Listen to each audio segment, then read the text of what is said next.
Y llegamos al final de esta parte, que es los masones y la Constitución de los Estados Unidos. Hace 8 días veíamos sobre el legado de los peregrinos plasmado en ese monumento que se llama Matriz de la Libertad, pero que se lo cambiaron como monumento a los antepasados o algo así. Y que nos deja la enseñanza, ese monumento de que hay que defender nuestra libertad, que hay que pelear por ella si es necesario. Que a diferencia de lo que enseñan las religiones y sus líderes en nuestros países, sobre todo en nuestros países hispanos, que dicen tranquilos, Dios pone y quita reyes, si tal o cual presidente o gobernante está ahí es porque Dios lo puso y hay que aguantar todos calladitos, no hay problema. Eso es mentira. Eso no lo enseñan las escrituras, eso lo enseña el humanismo, que fue inoculado como veneno para torcerlo, precisamente lo que dicen las escrituras. Y lo que nos enseña es que debemos procurar nuestra libertad, esa que nos dio Dios, y que nos enseña que quien controla este mundo es Satanás.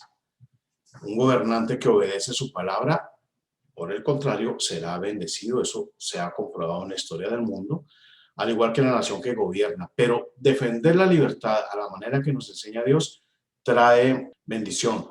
No se trata como dicen algunos que dicen soy de derecha y sigo los principios cristianos y hay que ir a decapitar comunistas y matarlos con motosierra y nada de esas cosas. Se trata de defendernos, no de atacar.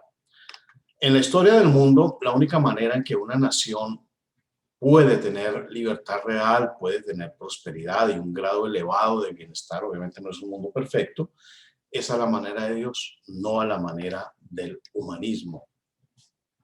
150 años después de que llegaron los peregrinos, los padres fundadores como Benjamin Franklin, Alexander Hamilton, George Washington, Jefferson, Adams, como hemos hablado, John Adams, Hancock, elaboran la Constitución de los Estados Unidos y la Declaración de Independencia. Esas son las bases fundacionales de los Estados Unidos de América.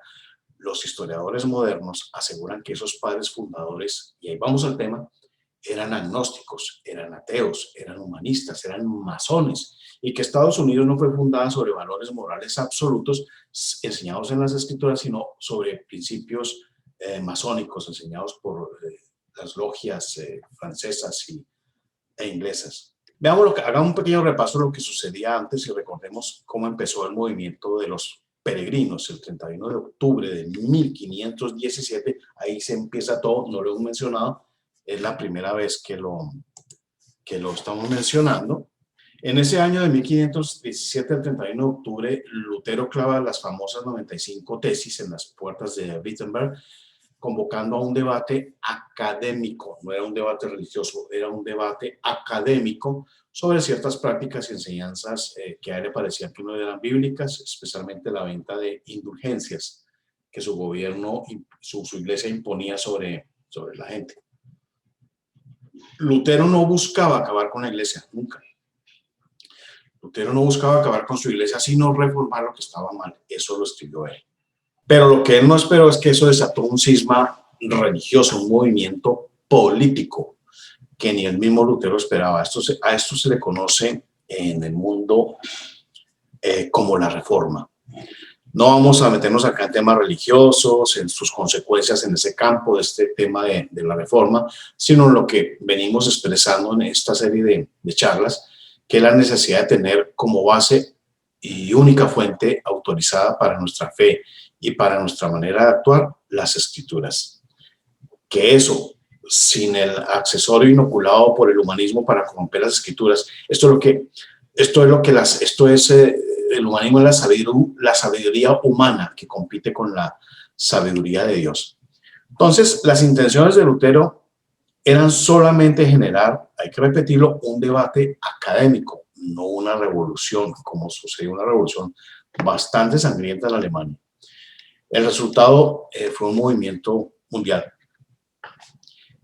Y veíamos también que en esa época del Renacimiento se definieron esas dos grandes corrientes que son las que dividen el mundo. No es comunismo y capitalismo, no es nada de eso, sino es humanismo, que es anticristiano, que eleva al hombre al lugar de Dios, decidiendo lo que es bueno y lo que es malo, enseñando que el hombre es perfectible, o sea, puede llegar a ser perfecto y puede decidir por sí mismo lo que más le conviene, negando a Dios en su filosofía, en sus actos, en ambas cosas, y en las religiones, filosofías donde se mezclan humanismo y cristianismo.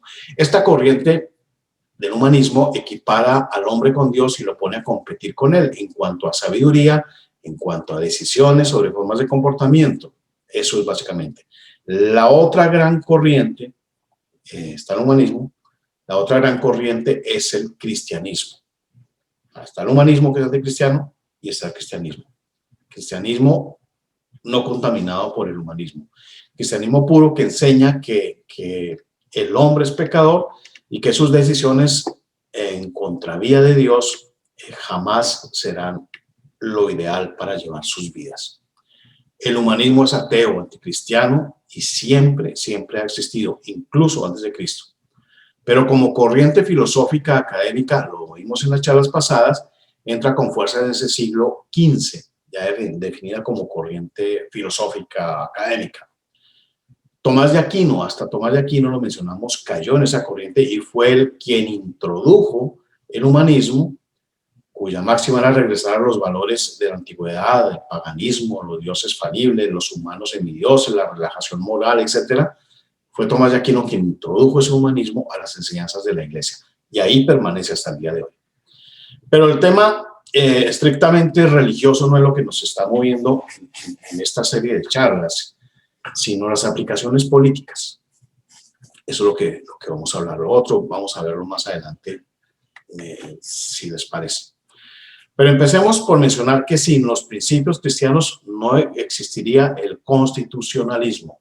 La Constitución americana es hija de ese movimiento de la Reforma, mientras que el constitucionalismo de la Revolución Francesa fue la respuesta del humanismo a la propuesta de la Reforma. O sea, sale la Reforma, sale la Constitución, y los franceses ateos, los de la Revolución Francesa, los de la Revolución Humanista, dijeron, hagamos nuestra Constitución, y no les salió bien. Hicieron muchas y no les salió bien.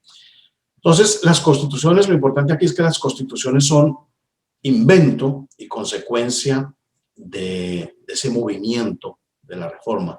Es la propuesta de los cristianos frente a las jerarquías infalibles y humanistas religiosas. Es la propuesta de los cristianos frente a la monarquía absoluta. Así como en cuanto a la salvación, las personas tienen responsabilidad individual sobre sus decisiones en el mundo terrenal, en el constitucionalismo original, el individualismo es muy importante, es parte vital. Hay responsabilidad personal y derechos personales.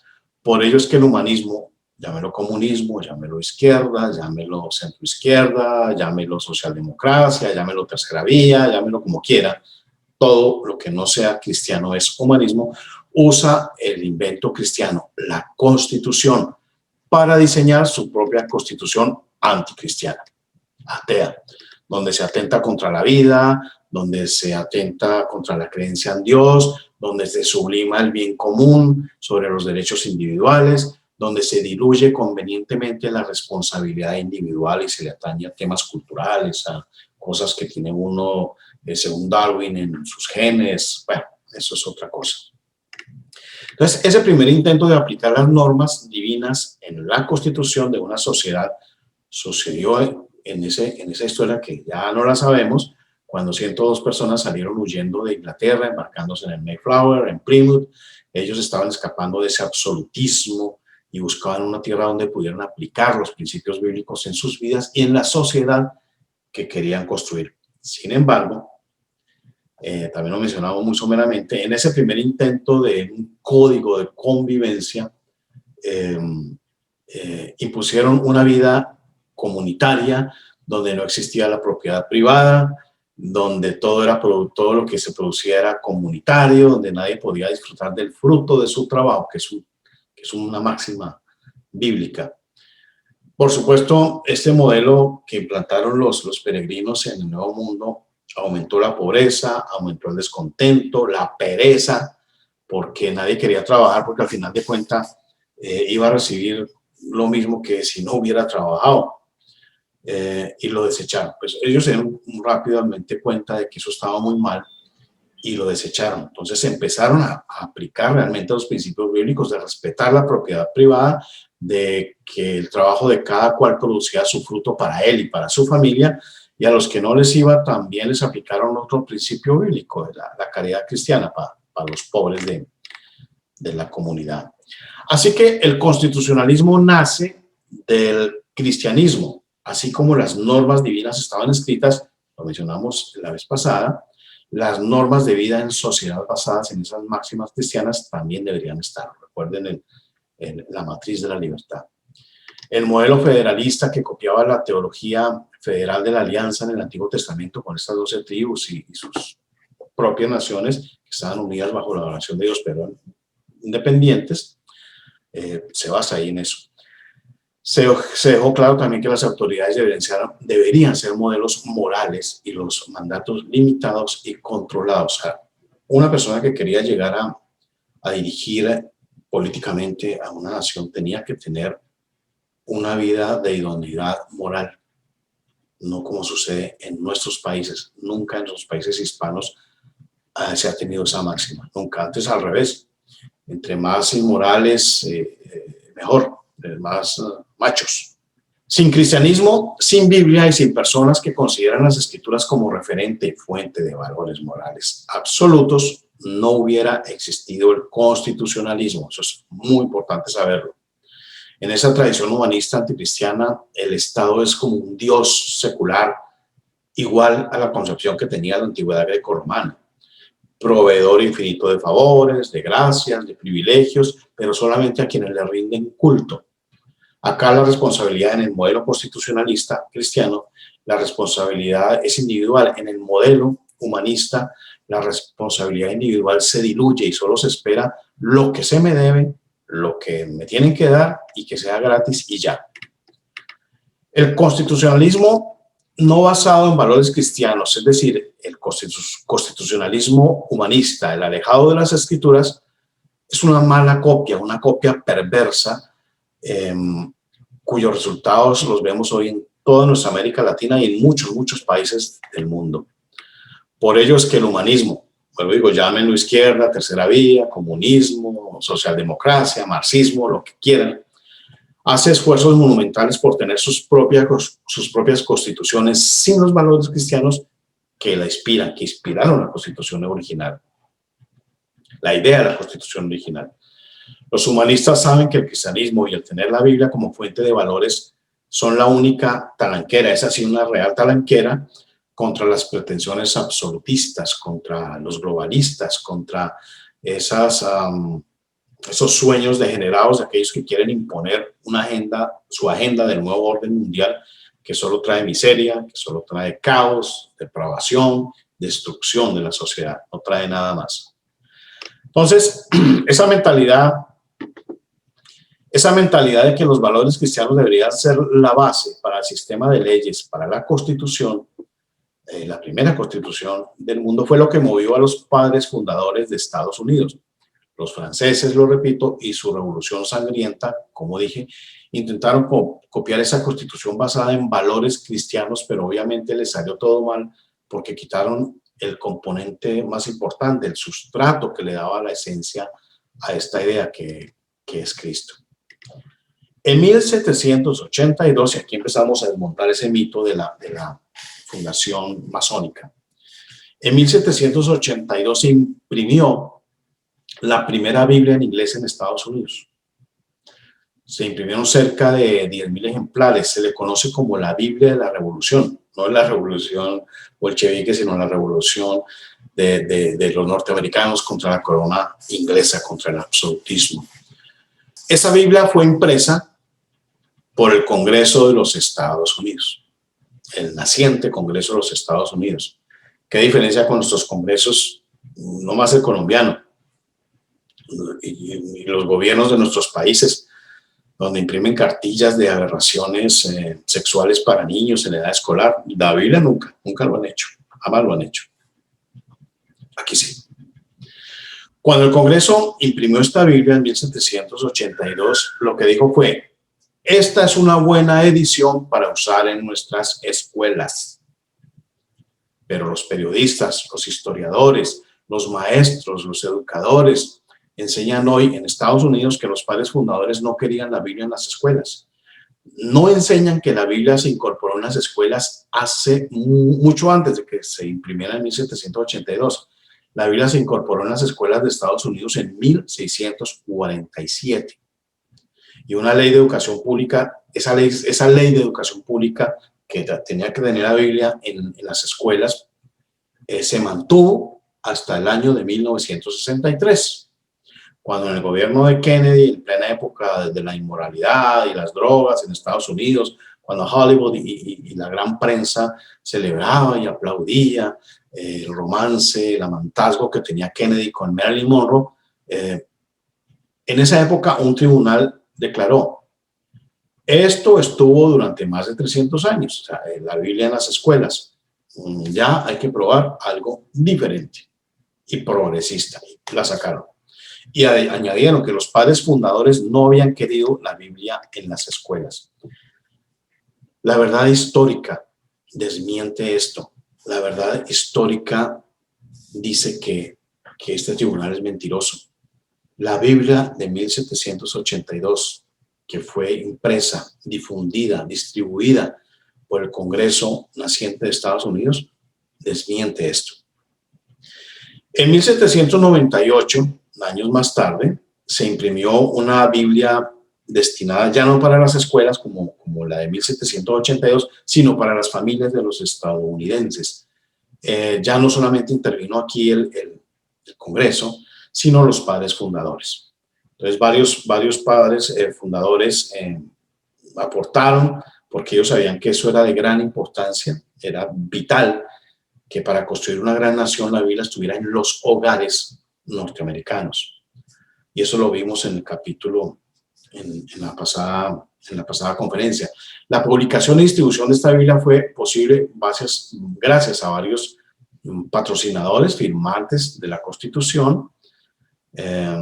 No imprimieron libros de masonería ni de humanistas como Rousseau, Voltaire, no. Entonces no eran masones, sino que los padres fundadores imprimieron la Biblia porque los valores que inspiraron la Constitución procedían de la Biblia. John Adams, el presidente, Thomas Jefferson, que era un hombre no creyente y sumamente rico, apoyaron financieramente el proyecto junto con otros. Los firmantes de la Constitución querían que la Biblia estuviera al alcance de todas las familias de Estados Unidos. Viene la pregunta. Unos firmantes humanistas, ateos, masones, ¿van a estar distribuyendo Biblias en los hogares, en las escuelas de Estados Unidos? No creo. ¿Para qué evangelizar a los norteamericanos con algo que va en contra de ellos mismos? Eso no tiene sentido si los padres fundadores fueran todos ateos. Y sí tendría sentido si fueran cristianos. Recuerden la estatua de la matriz de la libertad. Biblia por todos lados. O sea, el evangelista, la mamá enseñándole al hijo, la justicia, la ley, la libertad. Todos tenían su Biblia. Entonces sabemos, y lo hemos repetido acá, que Jefferson no era creyente. Pero él no fue el que propuso la idea de la Biblia ni de las bases morales en la Constitución.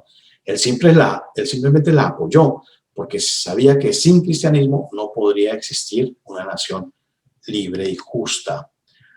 A los que buscaban destruir la nación y controlaban el sistema académico no les tembló la mano para originar esta mentira que fue diseminada y fue regada como pólvora en todos los centros académicos. Originar la mentira de unos padres masones, de unos padres fundadores masones y ateos. Esa mentira fue obligada a ser creída hasta que se convirtió en una verdad para intelectuales, para legos, para las academias, para todo el mundo. Se convirtió en una verdad. La gente la repite hoy en día. Estados Unidos fue fundada sobre valores. Es mentira, es mentira. En las grandes y prestigiosas universidades se empezó a generar ese movimiento intelectual. Todo eso fue planeado, todo eso fue planeado. Se empezó a generar ese movimiento intelectual que negaba la presencia de los valores cristianos en las ideas de los padres fundadores. Hay un libro que se llama The Godless Constitution, la Constitución sin Dios, escrita por Moore y Kramnik de la Universidad de Cornell, que es la base de estudio de la mayoría de las universidades en este país. Casi todas las universidades tienen como base de estudio académico para entender la historia de Estados Unidos este libro. Este libro, que tuve la oportunidad también de observar por encima, no tiene reseñas biográficas, no tiene pruebas documentales, no citan absolutamente ningún documento que pruebe la afirmación de que la Constitución de Estados Unidos era una constitución sin Dios. No hay ninguna. Solo dicen textualmente, y lo dicen en sus notas, no vamos a documentar absolutamente nada. No citaremos documentos en las notas de pie de página. ¿Así? Eso es increíble. Cualquiera que haya pasado por una universidad sabe que un documento, una tesis, una monografía, un trabajo de grado, sin notas de pie de página, sin documentos que sustenten, no es ni siquiera tenido en cuenta, ni siquiera en Cornell. Entonces, esto es increíble. Los globalistas están diciendo, estos globalistas intelectuales, dicen, tienen que creernos sin que hayamos una sola prueba, porque somos unos escritores muy importantes, intelectuales de Cornell. No vamos a citar ningún documento porque es evidente, eso sí lo dicen, es evidente que todos sabían eso, que la Constitución fue basada en valores no cristianos. Todo lo dicen, eso dicen ellos, sin pruebas. Esto fue evidentemente una conspiración humanista, una conspiración globalista, demoníaca, intencional. Fue un engaño muy bien planeado para destruir a esta nación. Esos profesores no citaron documentos para probar esa tesis. Simplemente dicen que no la van a citar y no los van a citar sencillamente porque tales documentos no existen. En todas las escuelas de Estados Unidos se enseña que los padres fundadores no creían en Dios. Ahí se enseña eso. Se enseñan que todos los padres fundadores que eran esclavistas todos, que todos eran esclavistas. Mentira, mentira. El único esclavista, bueno, Franklin, pero Thomas Jefferson tal vez era el único que tenía esclavos y era el único con Franklin incrédulo del grupo de los firmantes. Uno solo de los 56 firmantes de la declaración tenía esclavos. Uno. Y ese uno era precisamente un hombre que, aunque muy brillante, no creía en Dios, Jefferson. Un trabajo de tesis de cualquier universidad, repito, sin esas pruebas documentales no sirve para nada. Ellos no dicen, bueno, es cierto, Jefferson tenía esclavos, pero ellos aseguran y mienten diciendo que todos tenían esclavos. Eso es mentira. No dicen, por ejemplo, este libro de los intelectuales de Cornell, que más del 70% de los abolicionistas eran, de los firmantes de la Constitución eran abolicionistas y que formaron los primeros movimientos abolicionistas de esta nación. No lo dicen. Es cierto, Jefferson y Franklin eran ateos, pero no los otros 54 firmantes, solamente eran 2. Tampoco dicen estos personajes que 29 de esos 50, más de la mitad, 29 de esos 56, provenían de seminarios teológicos. No lo dicen, más de la mitad. Eso no se debe decir, como dicen hoy los periodistas de Colombia, para tapar ciertas verdades que incomodan. Entonces, es falso que los padres fundadores hayan perdido la fe que los peregrinos tuvieron y mediante la cual se empecinaron en llegar a donde llegaron. El Congreso de la naciente patria publicó Biblias para ser usadas en las escuelas. Los padres fundadores financiaron la publicación y distribución de Biblias para que llegaran a las familias norteamericanas. En tema de las universidades, por ejemplo, pocos conocen que la Universidad de Harvard fue fundada con valores cristianos, ya no los tiene. Y se les olvidó quitar una plaquita que está en la entrada principal, está muy escondida detrás de unos árboles, tapada con unos faroles, donde dice en inglés: después de que Dios nos llevara a salvo a Nueva Inglaterra, construimos nuestras casas, después salvaguardamos nuestras necesidades vitales, o sea, comer y estas cosas. Después alzamos lugares adecuados para adorar a Dios y después establecimos el gobierno civil. Más o menos esa es la traducción. Se habla entonces aquí de que no es que una cosa sea el Estado, el gobierno, y otra cosa sean las creencias en Dios. Se habla de separación del Estado, separación del gobierno y separación de las creencias de Dios, de la concepción de lo que debe ser un Estado. Una cosa es la ley civil y otra cosa son las creencias en Dios. Eso no es cierto. En Estados Unidos fueron una sola. No quiere decir que la iglesia controle el gobierno. Los peregrinos huyeron de ese sistema donde la iglesia controlara el gobierno y ambos hacían una cosa ahí, amanuenses, para controlar y para subyugar al pueblo. No se trata de eso. Se trata de que las creencias en Dios sí tienen que ver en asuntos importantes como los asuntos de gobierno. Pero la placa en Harvard dice que se necesita una base moral para construir un Estado. Eso lo dice esa placa. De hecho, el lema de Harvard era Cristo en la iglesia, en una época cuando fue fundada. Luego lo pasaron a Christ in the Church and Truth. Cristo en la iglesia y en la verdad. Y ahora quitaron solo eso y dejaron solamente truth, la verdad. Ese es el lema. Después de 200 años de fundada, el culpable fue este señor. Después de que fue fundado Harvard, 200 años después llegó un señor que se llama Charles William Eliot, y él fue el que quitó a Cristo del lema de la universidad, del lema de Harvard. Lo quitó a Cristo, dejó Cristo y verdad, lo quitó y dejó solamente verdad. ¿Qué nos está diciendo? Verdad sin Cristo. Eso es humanismo. Una ley sin Cristo es tiranía, es humanismo.